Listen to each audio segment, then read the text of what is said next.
शन्नो मित्रः शं वरुणः शन्नो भवत्वर्यमा शन्न इन्द्रो बृहस्पतिः शन्नो विष्णुरुक्रमः नमो ब्रह्मणे नमस्ते वायो त्वमेव प्रत्यक्षं ब्रह्मासि त्वामेव प्रत्यक्षं ब्रह्म वदिष्यामि ऋतं वदिष्यामि सत्यं वदिष्यामि तन्मामवतु तद्वक्तारमवतु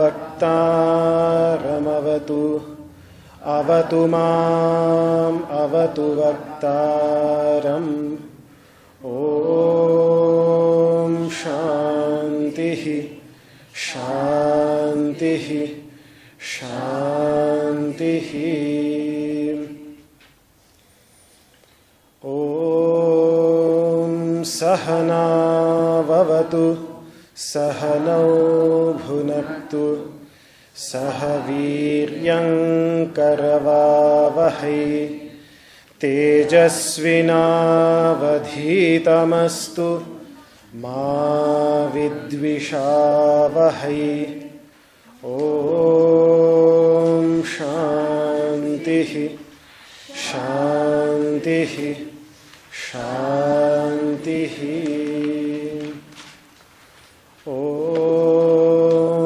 यश्छन्दसां वृषभो विश्वरूपः छन्दोभ्योऽध्यमृतात् सम्बभूव समेन्द्रो मेधया स्पृणोतु अमृतस्य देवधारणो भूयासम् शरीरं मे विचर्षणं जिह्वा मे मधुमत्तमा कर्णाभ्यां भूरिविश्रुवम् ब्रह्मणः कोशोऽसि मेधया पिहितः श्रुतं मे गोपाय ॐ शान्तिः शान्तिः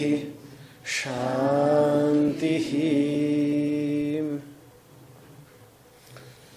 ॐ अहं वृक्षस्य रेरिवा कीर्तिः पृष्ठं गिरेरिव ऊर्ध्वपवित्रो वाजिनीव स्वमृतमस्मि द्रविणं सवर्चसं सुमेधा अमृतोक्षितः इति त्रिशङ्कोर् वेदानुवचनम् ॐ शान्तिः शान्तिः शान्तिः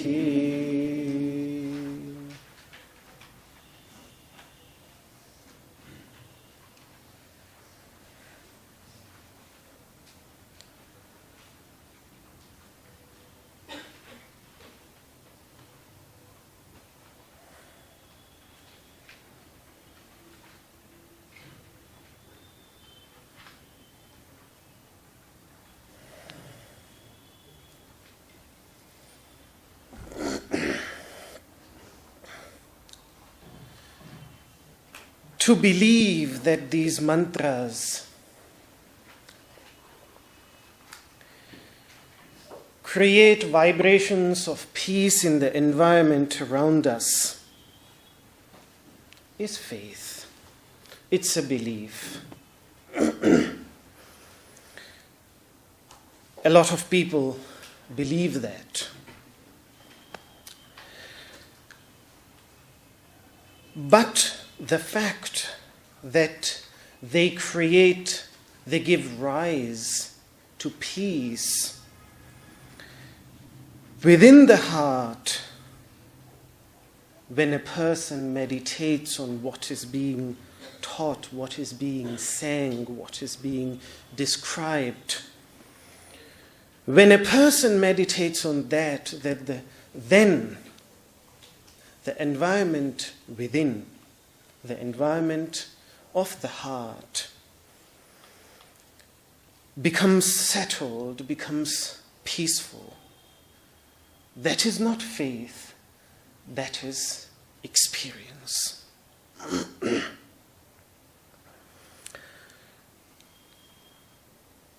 Then it is something that we experience as a result of doing that. And how do these mantras do that?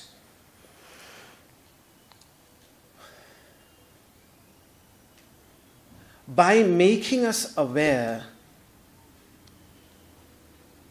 not always of the objects in which we remain lost, forgetful of ourselves, of our inner center, of our center of peace within the heart, by being lost in the objects of the world out there, but by bringing our awareness back to this center within. And that is what yoga is about. See,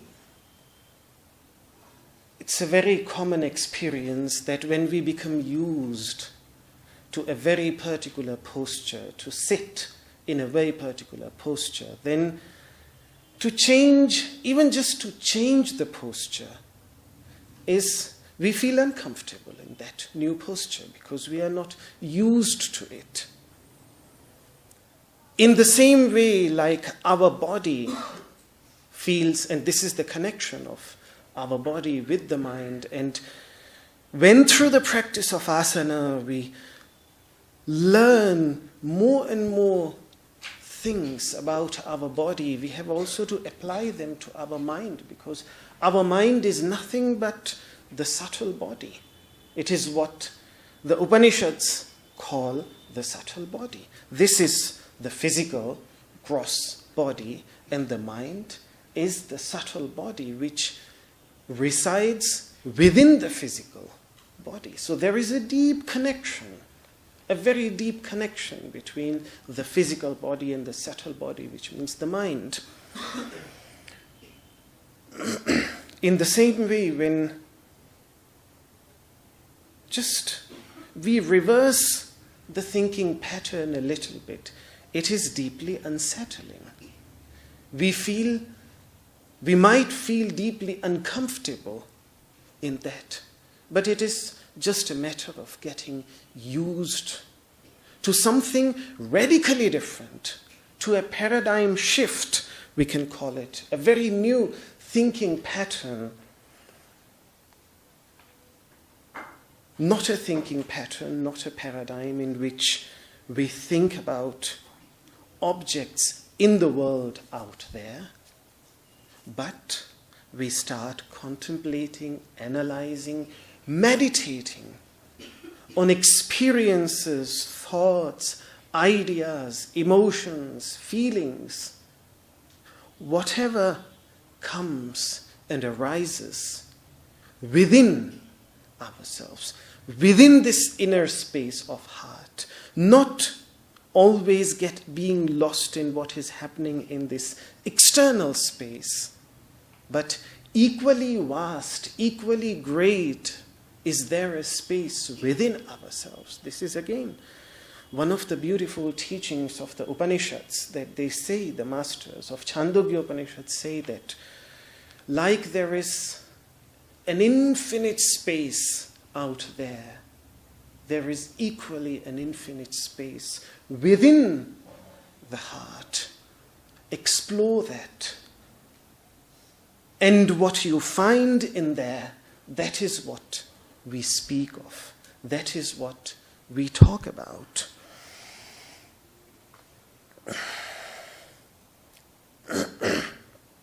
So, our asana practice should not simply be limited to our physical well-being, but it should become a door, a gate, an entrance into this inner world, into this inner space.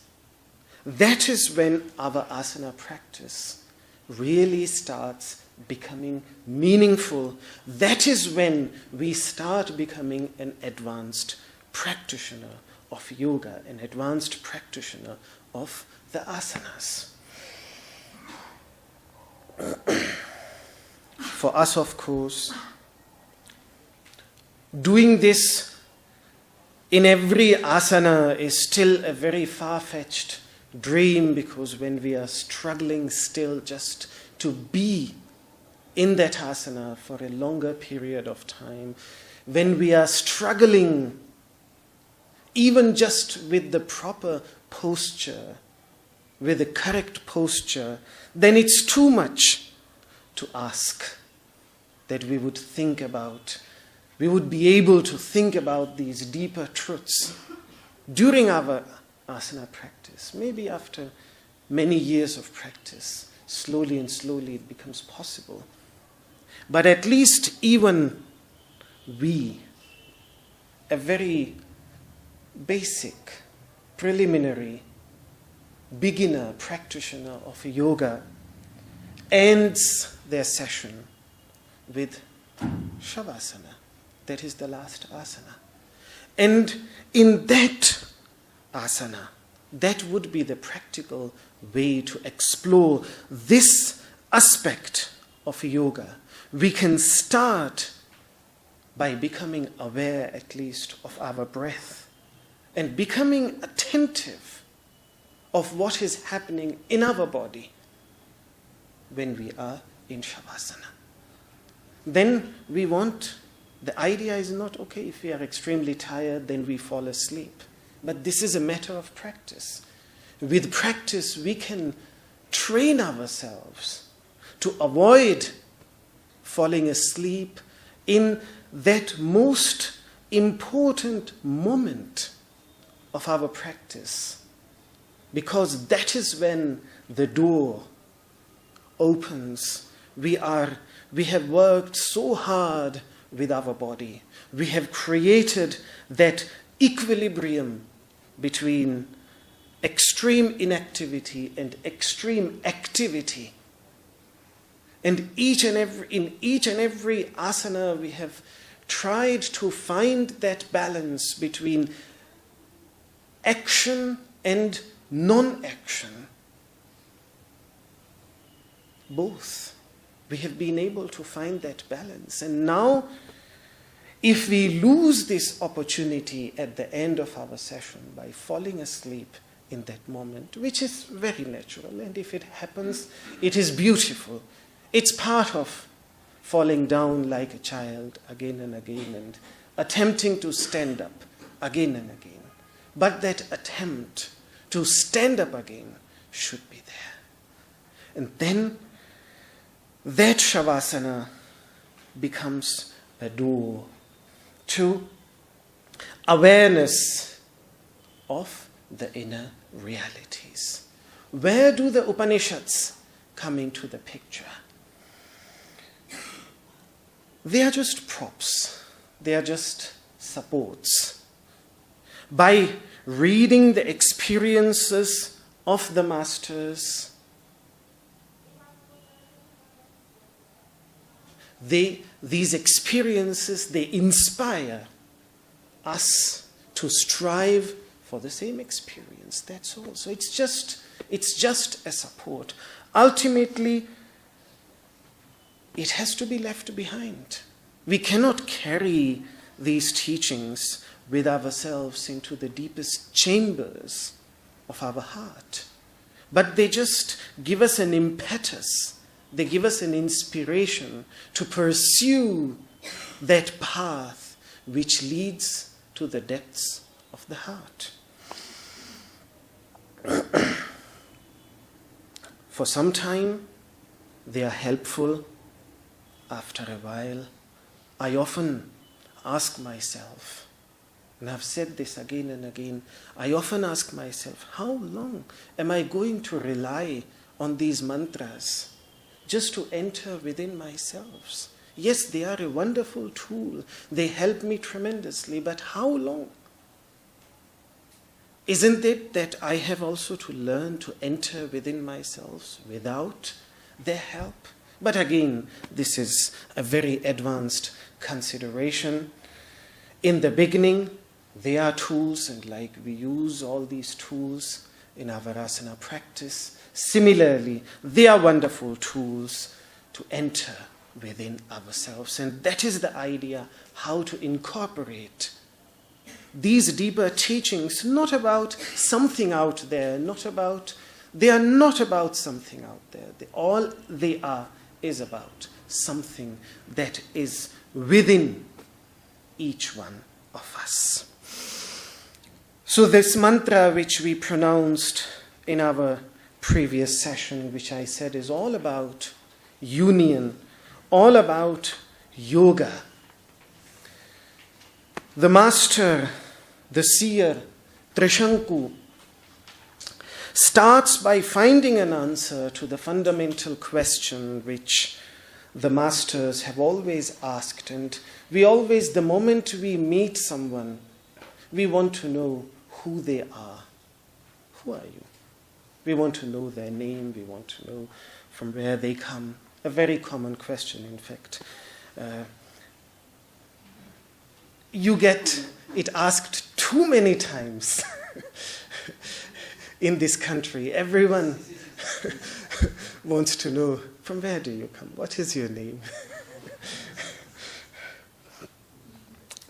But they should be asked, have you ever asked that question to yourself?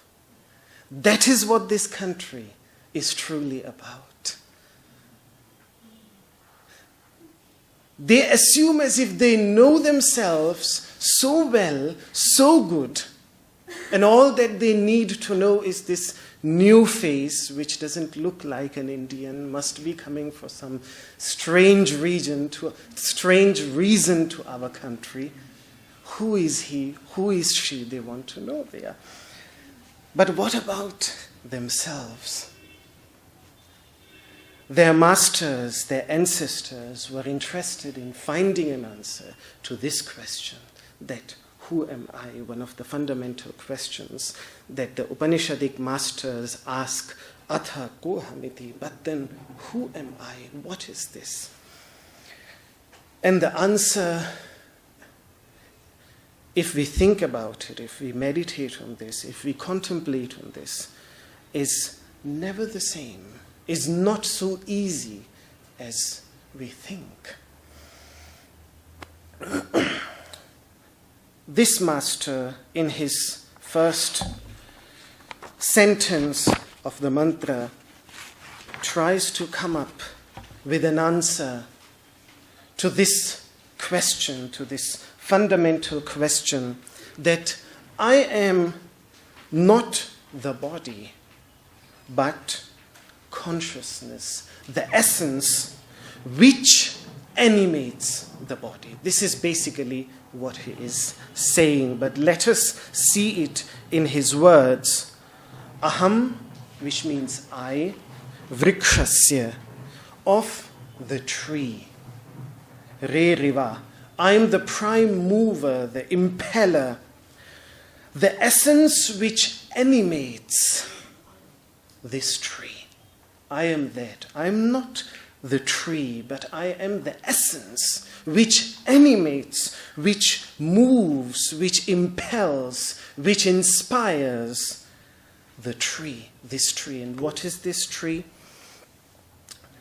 First of all, this physical body very clearly is what he is referring to by the word tree. First of all, this physical body, and then also not only the physical body, but also the subtle body, which the masters call the subtle body, which consists of subtle body. When I speak of subtle body, it is not something that cannot be experienced or something very I don't know what, mystical or no. It's a very simple thing in the Upanishads. The subtle body is simply the energy which resides within the physical body in the form of prana, the pranas, in the form of the five senses of perception, in the form of the five senses of action, in the form of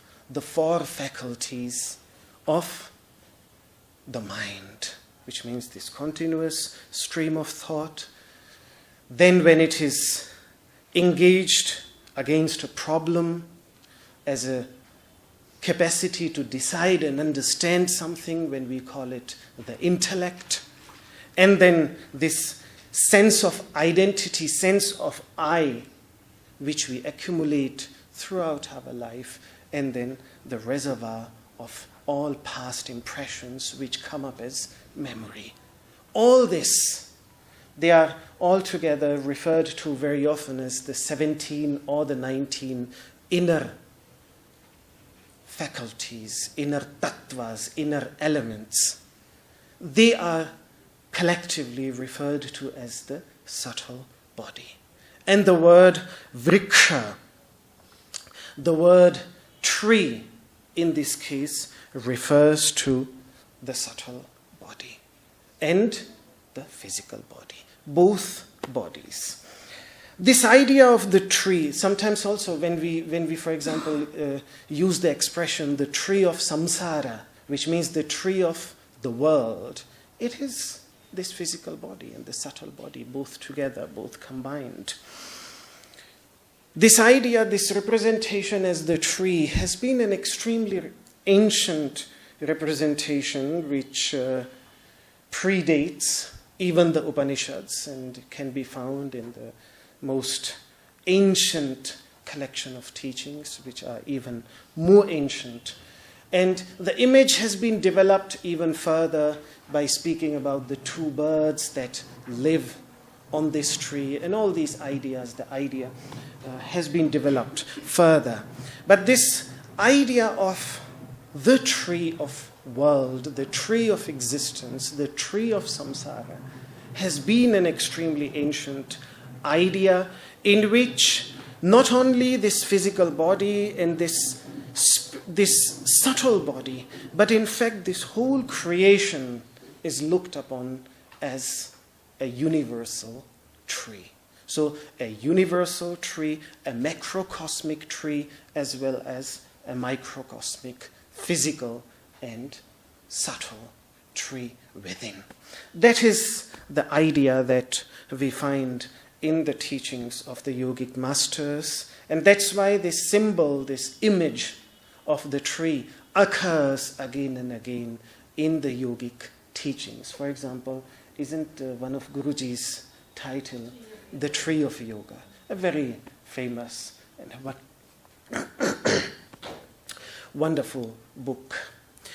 Not only in the ancient Vedic traditions, but this idea, this image of the tree has traveled widely across the globe already in antiquity. I mean, we find the idea in the ancient Jewish Kabbalah traditions. We find it in most of the pre-Columbian cultures of Mesoamerica, such as the Aztecs and the Mayas. They all speak of the tree of life.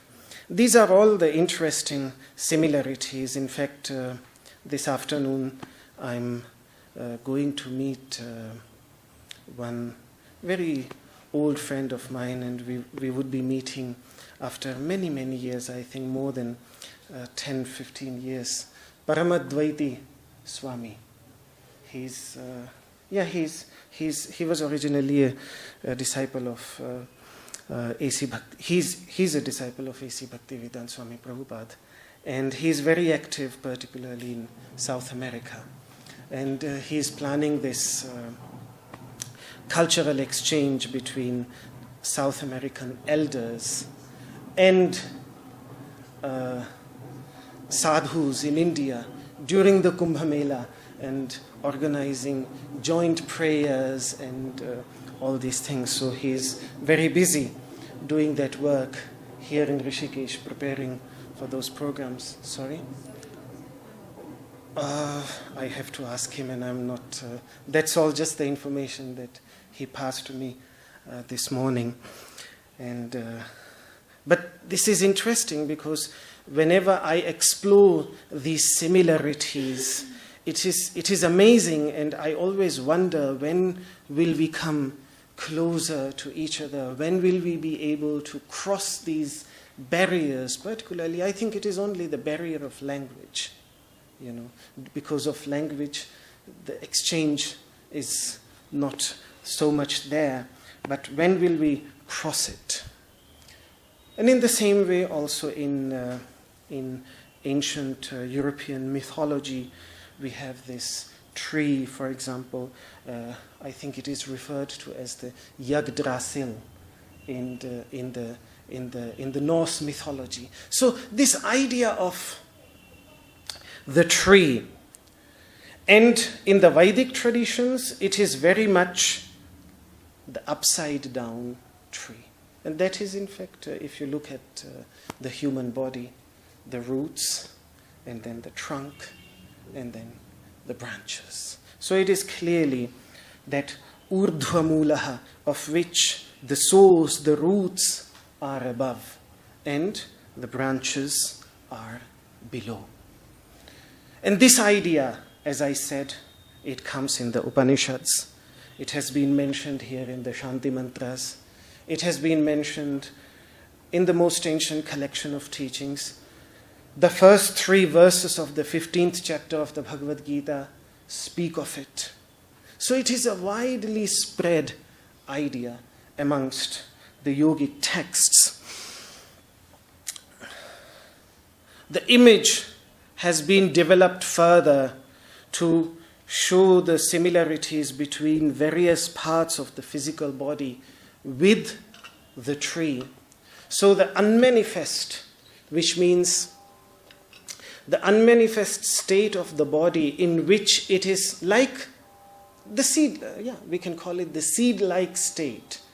Like the seed is there, it is very similarly also there is this human seed. It's in an unmanifest state. It is there just as a potential. One cannot find it. If we would open a seed, the whole tree, look at these great Indian fig trees, vṛkṣasya, which can have a circumference of miles and miles together. Huge, because they leave off branches, and then they become independent trees. So one tree can be huge. And the seed of those trees is tiny, smaller than a sesame seed, smaller than most of the seeds, extremely tiny. And that is what the Upanishadic masters, the father Uddalaka, asks his son Shvetaketu to bring one of that seed and open it and look into it, and can you see something? Can you see something? Can you find something within this? The son says, no, but my son, you have to believe that this whole huge tree under which you are seeing, this exists within this tiny little seed. Have faith in my words. Believe in this. Similarly, everything that comes into existence in your life, lies within you as potential. And it is that unmanifest source lying within yourself which I am talking about, in which everything exists in the same way like this great tree exists in this tiny little seed. So this is the idea that the masters convey, so that unmanifest state is like the roots, is like the seed from which the tree springs, and the intellect which supports all our thoughts, all our ideas, all our interactions. Of course, in our body it is very clear. In the physical body, the parts of the tree are clearer. But what about the parts of the tree within the subtle body? That is what the masters have explored.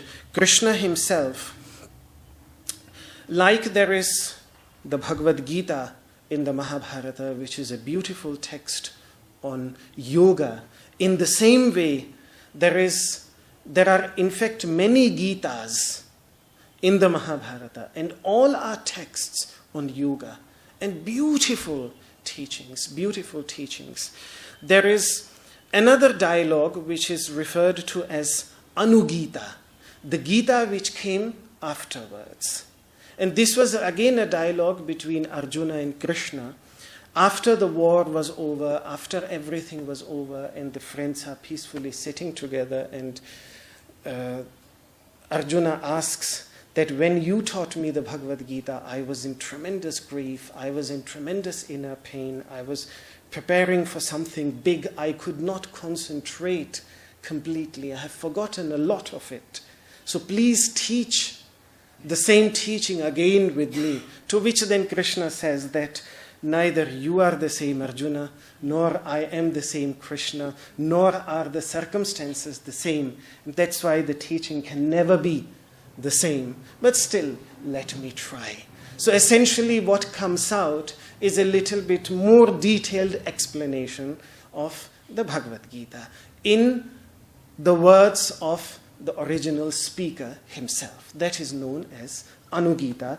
And if in the Gita Shri Krishna could not elucidate or expand the idea of the tree and its correspondence to the subtle body, he does that in Anugita. And so I was quoting from there that the intellect is like the trunk which supports this whole tree. The sense of I, which means ahankara, this ego, this sense of I, this is like the branch, the major branch shooting out from that trunk, which is a branch, but it still supports the rest of the tree. And the senses, they are like the hollows within the tree. You know, the tree has hollows.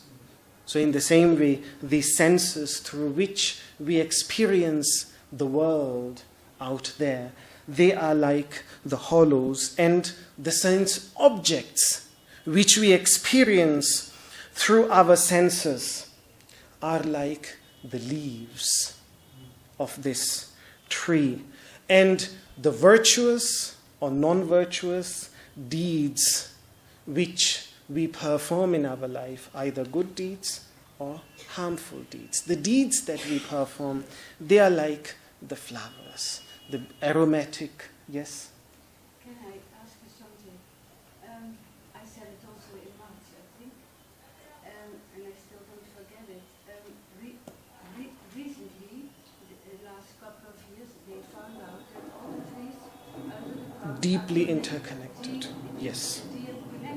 Yes, yes. It's not a single tree. No. It's a tree and Which is deeply interconnected, yes. I'm wondering how you would give this a place in this talk or in this lecture or in the Bhagavad Gita, I don't know, but you know, because always single trees, We Yes. are single, Yes. but we are not single. That is the whole idea of the Upanishadic teachings, to find within our individual identity, which we seem to be so stand-alone reality, to find that inner essence, that deep inner hidden essence, on the level of which each one of us, we are deeply, deeply interconnected. That is all what yoga is about. That is all what this union is about. That is all what these teachings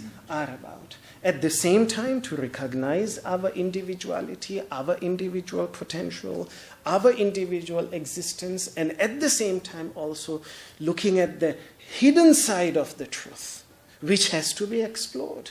It took centuries for us to realize that trees are deeply interconnected with each other. We think that these trees are just independent. And in the same way, it took centuries for the masters to become aware that how deeply interconnected we are as human beings, and not only as human beings, but we are deeply interconnected with the animal creation, with the plant creation. We are deeply, deeply interconnected. And that is the idea that these masters are speaking. So, and then the experiences that we have in our life, the painful experiences, the pleasant experiences, are like the fruits of this tree. So like this idea of the tree has been developed. Usually it's a very specific species, at least in the Indian context, in the Indian subcontinental context. It is a very specific species of a tree which is used for this image, which is known as the peepal tree. Also the same tree under which the Buddha acquired enlightenment. It is the same tree, the peepal tree as it is. It is usually always that. In Sanskrit, we refer to it as the Ashwatha tree. Ashwatha. In Sanskrit, it is called Ashwatha. And it's mostly, wherever this image of the tree is there, the word Ashwatha has been mentioned there. And it's a beautiful word because it is not only the name of a specific tree, which is considered very sacred. It started to be considered sacred on the Indian subcontinent because of this reason. And that's why you see, if you visit several temples in India, most old temples, ancient temples, will have that tree, and that tree is worshipped in those temples. That is that Ashwatha tree. Even here in Rishikesh, you find it. We saw one of these trees near Gita Ashram, I think is the name, in the back. One man told me there's a saying in India that under a peepal tree there is always a deva. Now under a tamarind tree there's always a demon. About the demon, I don't know, but yes, I've heard about the deva. Yes. The Biharis in our ashram, because in front of my room is a peepal tree. And they don't like it. Because they say all the ghosts are sitting there. And they ask me if I'm not afraid of it. I said, no, I'm talking to them in the night. So they believe that. See, the peepal tree is a representation of this physical tree. And it is in this physical tree that all the gods and demons live. It's in this tree. All the gods and demons exist within us. And it is a representation of that. So fine. If somebody wants to believe that gods and demons live somewhere up there in the branches, climb up and search for it. We heard the other day the connection of the word deva from deva god and deva devil. The same root from deva god and devil. Yes, I was told by one of my professor friends from the Columbia University in New York. She told me that the word devil originally had a very positive connotation, and it is only lately that it started to have such a negative connotation. It was originally, and it is the same thing in the Indian context also. Asuras is a negative thing, and Deva is a positive thing. Are the positive forces. But if you go to the ancient Iranian traditions, it's the opposite. Ahura Mazda, Asura is the name of God, and Daivas are the demons. So it completely changes. And there are, in fact, passages in the ancient part of the Vedas where the word Deva also has been used for demons. Because ultimately, this duality which exists within ourselves are very much, these gods and demons, they are referred to as the children of Prajapati. The demons are the elder children, and the gods are the younger ones. Who is the Prajapati? Who is the Lord of creation? I, myself, we. This is the creation. This is a creation, this physical body, and I'm the Lord, and these are my children. The asuras, the demons, are the elder brothers because they come naturally. And the good qualities, the noble virtues have to be introduced. One has to acquire them. Light has to be created. Darkness is there naturally, but we have to make an effort to create light. So qualities of light have to be brought in. Due to some samskaras, some of them are present naturally, and the rest have to be worked. One has to work hard to create them. And that's why they are usually referred to as the younger brothers, and the other ones as the elder ones. Because it's more natural for them to come at the forefront. So, coming back to the idea of ashvatha, the word ashvatha means that the tree under which the horses stand. And it can be as simple an image as a tree standing under which horses stand. But remember that in the Upanishadic image, our senses are often referred to as the horses. And so it is the horses of the senses which are standing under this tree. So it makes sense from that side. And usually the favorite explanation of the ancient commentators is that a tree of which we cannot be sure that it will exist tomorrow. The word ashvatha, in other words, is another word for impermanent. Ashvatha means impermanent. So it refers to the impermanence of the physical as well as the subtle body. And this is true because we are not this tree is not the same tree tomorrow. We have this physical body and the subtle body is more like a flowing river. The more we understand, the more we go deeper into this, we realize that what seems so static is more like a flowing river than a static reality. It's not the same tomorrow. I'm not the same physical person. My mental state is not the same tomorrow. So it's ashvatha. Shva means tomorrow. Tha means to be. Shvatha means that which will be there 100% tomorrow. And ashvatha is a negation of that. That is what the word ashvatha means. There are several reasons. My teacher also used to say this, and I think it is Shankaracharya in his commentary on the Bhagavad Gita that he mentions that there is something very peculiar about the ashvatha tree, that its leaves, even a very little bit of wind, which you cannot even feel, they sort of keep on shaking. And that's why the idea of the ghosts, because even if I have seen this so many times, you will feel no wind at all, and yet a few, and not all the leaves, but just some leaves. In fact, Anitaji, Ekta's mother, made me aware of this when she actually called me to look and see there is no wind, no other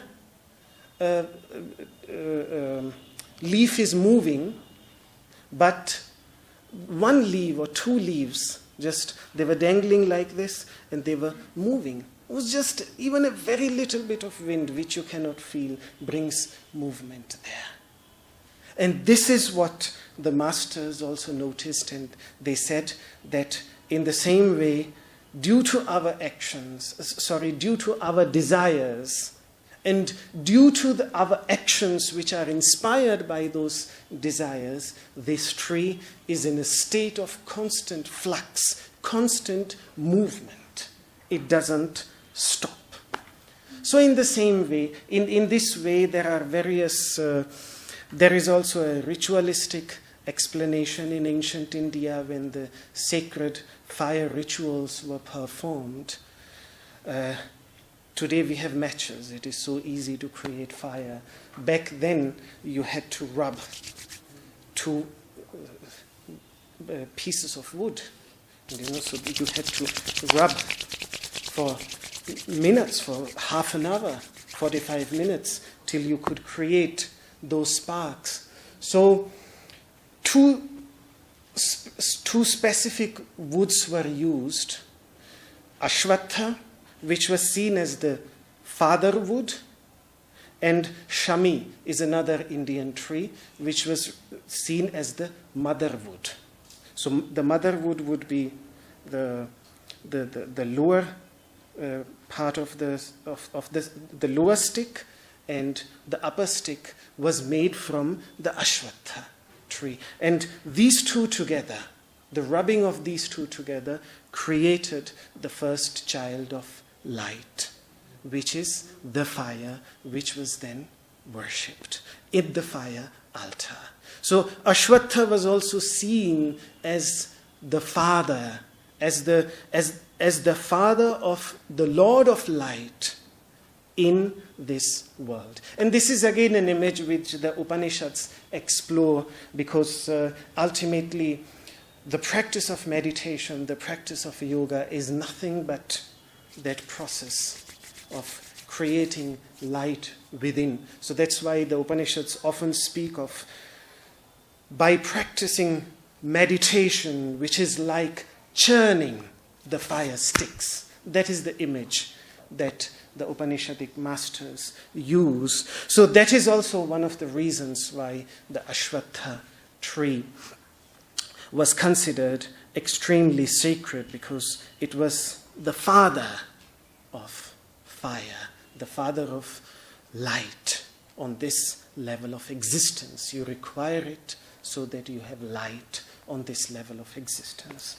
And that fire always symbolizes the fire of knowledge. So like this, the idea can be developed further and further and further. My father, in my childhood, always used to simplify things by saying that, Siddhartha, this body of yours is the inverted tree, is the tree upside down. Learn to do Shirshasana correctly.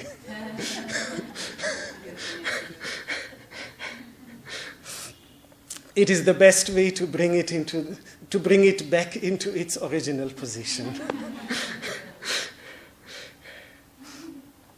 So in his identification with the universal consciousness, the realization that triśaṅkor, who had a very different past than we would think of a sage, a saint, and yet it would have certainly, at his stage of life, would have caused tremendous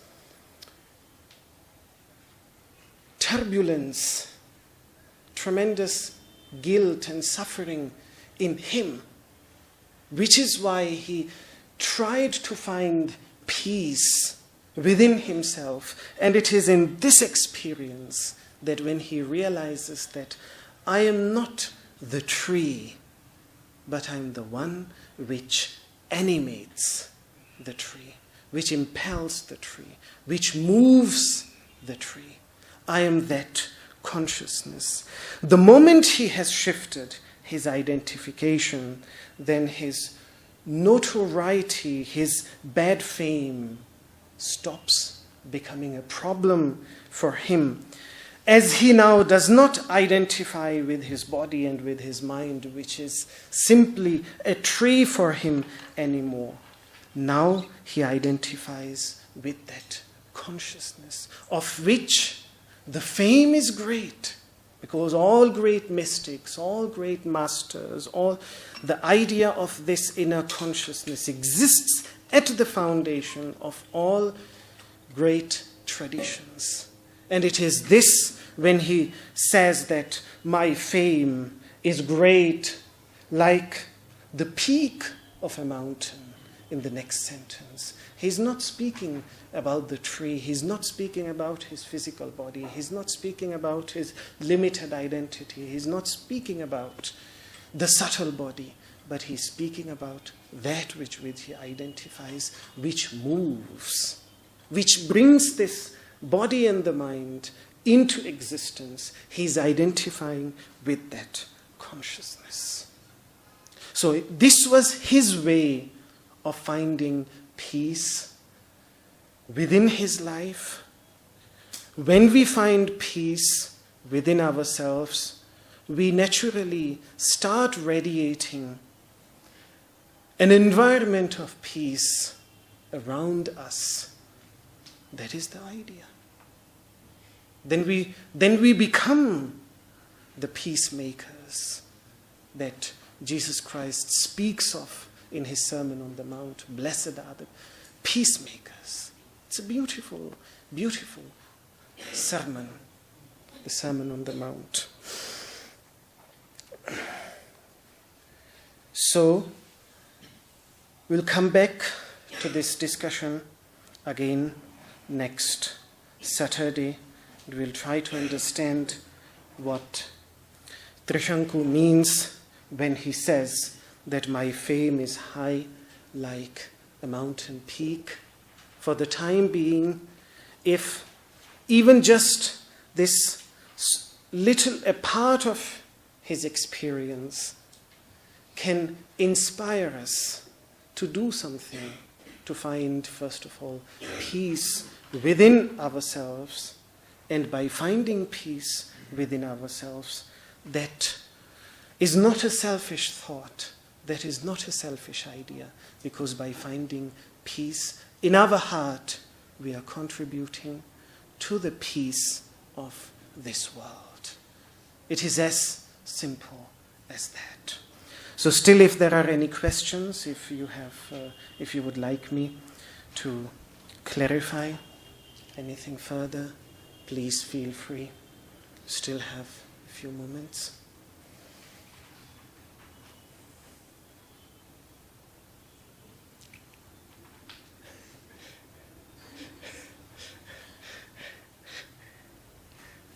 No questions?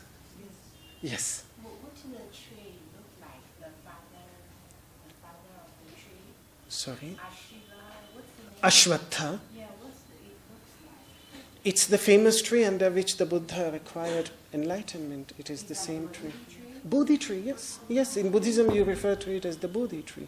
In the Upanishads, in Buddhism you refer to it as the Bodhi tree because the Buddha acquired enlightenment beneath it, but it was referred to as the Ashwatha tree before the Buddha acquired enlightenment beneath it. And why? I mean, he was brought up in this culture, and it would have been all these ideas which would have inspired him to meditate under that tree. Otherwise, why did he choose that tree? Why no other tree? He could have chosen any tree. But already the symbolical significance, the idea behind the tree was so powerfully present in the culture itself. And that is why I again and again say that the Upanishads give this fertile soil on which this great figure of human history, this great personality of human history, the Buddha, could have come into existence, who inspired and still continues to inspire with his love, with his compassion, the whole world, a big part of the world at least. Yes? Why is it that we're in verse? Sorry? You say that we are inverse trees, that these are roots and these are roots. Yeah. Why is it that we're inverse and why is it that these are not the roots? It's the way we look at it. It's just the hair look. The hair look more like the roots going down there. You know. Yes. Something that I noticed when my wife was pregnant. What do you say about her? We should go to original poster by upside down. They're born as Last trimester, when baby are yes. ready to come to the world. Beautiful. They must go upside down. Yes. That's the way they prepare to come. Yes. Yes. So they are actually. What he said is that before the baby is born, it has to. Yeah, it has to turn. It has to shift its position, and then it is born. In fact, in its proper Shirshasana position. In China, some pregnant women, if the baby didn't roll upside down, they will use some special, we call 艾草, and to lift it and heating this part. Okay, And so then that the baby will roll down. yeah, because it is very dangerous. It is very dangerous. On the outside, the heating will absorb here. No, some children are born. Very few. Yeah, her Ekta's mother is famous to be born with not from her head side, but yeah.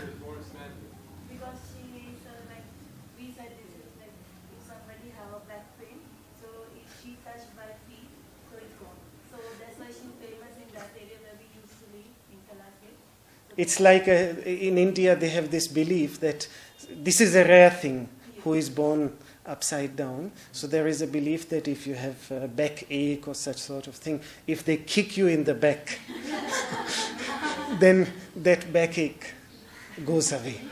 So this is sort of a belief, and those people who have the belief, they usually come to her and then get kicked by her, and that's why I know that. In China, they teach in traditional hospital under the echo.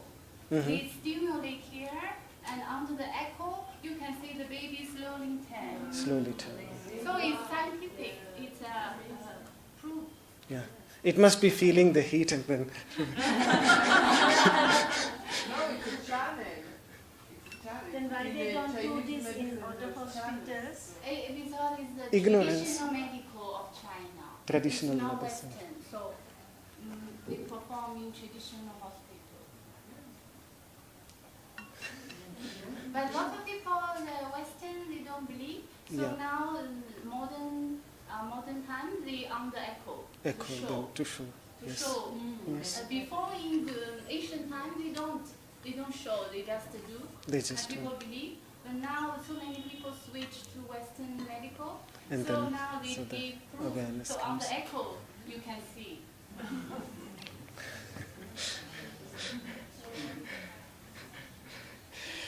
Because many babies they don't turn and then they get cesarean. Yeah, they get entangled, and yeah, it's very dangerous.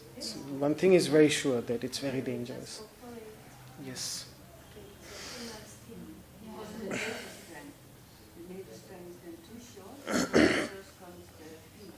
And then the We should have a class on Garbhopanishad. The Upanishad on embryo. It's one of the Upanishads, where the Upanishadic masters discuss their understanding of the experience of an embryo and what happens to it in the womb of the mother. Okay, so unless there is any other question, let us conclude this session. We'll come back to this again on Saturday.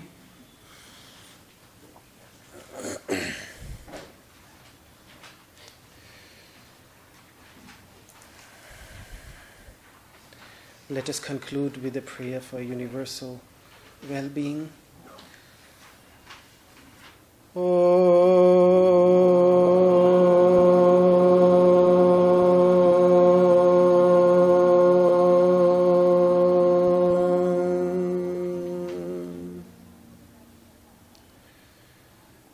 Sarve bhavantu sukhinah, sarve santu niramayaः, sarve bhadrani pashyantu, ma kaścid dukkha bhag bhavet. Om Shanti, Shanti, Shanti.